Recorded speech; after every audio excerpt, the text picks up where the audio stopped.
আসসালামু আলাইকুম সুপ্রিয় দর্শক, বরাবরের মতো আবারও চলে আসলাম আপনাদের মাঝে নতুন আরেকটা রেসিপি নিয়ে। আজকের রেসিপি সম্পূর্ণ নতুন, হয়তো এই রেসিপি আগে কখনো বানিয়ে খাননি।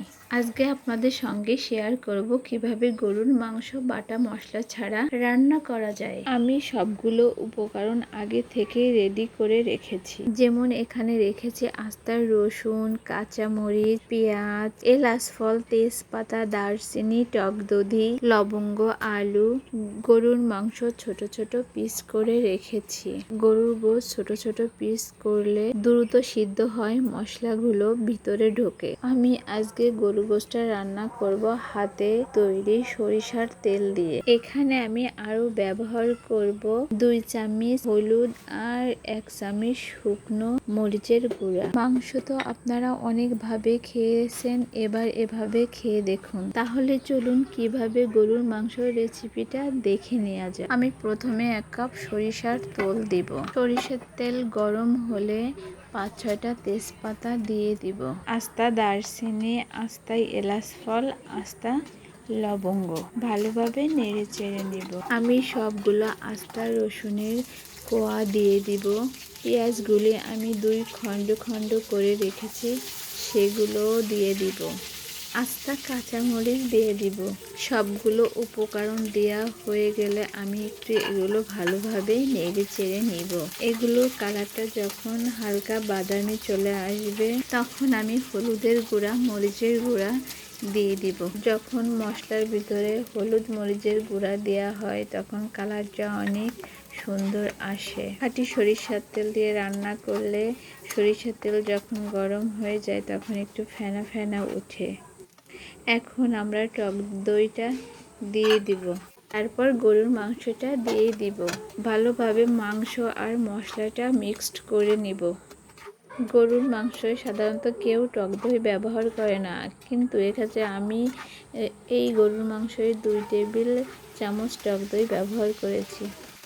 মাংসগুলি আমরা কিছুক্ষণ কষিয়ে নিব।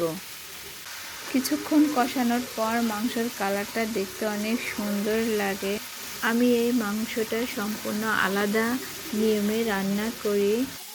আমার মাংসের পানিটা যখন শুকিয়ে যাবে তখন আমি আরেকটু সামান্য পানি দিয়ে মাংসটা আবারও কষিয়ে নিব।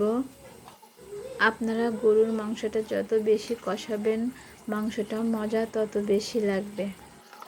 মাংসটা আমি 20 মিনিট ঢাকনা দিয়ে ঢেকে রাখব। হঠাৎ ঝোলের পানি দেওয়ার পর মাংসর ঘ্রাণটা সেই আসে। মাংসর ঝোলের পানি শুকিয়ে গেছে। এখন আমি ঢাকনাটা উঁচু করে কিছুক্ষণ নেড়ে চেড়ে নিব। দেখব মাংসটা কেমন সিদ্ধ হয়েছে। আমার মাংসটা প্রায় সিদ্ধ হয়ে এসেছে। এখন আমি গোটা কয়েক টুকরা আলু দিয়ে ভালোভাবে নেড়ে চেড়ে নিব। আলু দিয়ে মাংসটা 5 মিনিট কষিয়ে নিব। কিছুক্ষণ কষানোর পর আমি ঝোলের পানি পরিমাণ মতো দিয়ে দিব। ঝোলের পানি দেওয়ার পর পুনরায় মাংসটা আবারও আমি ঢেকে রাখবো। চুলার আঁচটা বাড়িয়ে দিব। কিছুক্ষণ পর ঢাকনাটা উঁচু করে নেড়ে দেব যাতে মাংসটা লেগে না যায়। আমি যেভাবে মাংসটা রান্না করেছি আপনারা বাসায় একবার হলেও এভাবে মাংসটা ট্রাই করবেন। এভাবে মাংস রান্না করলে খেতে অনেক মজা লাগে। যেসব আপুরা চাকরি বাকরি করে, অনেক ব্যস্ত থাকে, মশলা বাটার ঝামেলা করতে চায় না, সেই সব আপুদের জন্য, যে সকল ভাইয়েরা বাহিরে থাকে সেই ভাইদের জন্য আমার এই মাংসর রেসিপিটা। মাংস রান্নার শেষে জিরের গুঁড়ি এবং এলাচ ফলের গুঁড়ি ব্যবহার করবেন, এতে মাংসের সুগন্ধ অনেক সুন্দর আসে। মশলা বাটার ঝামেলা ছাড়া আমার এই গরুর গোশত রান্না। আমার প্রিয় বোন এবং ভাইরা, আপনারা সকলেই ভালো থাকুন, সুস্থ থাকুন। আল্লাহ হাফেজ।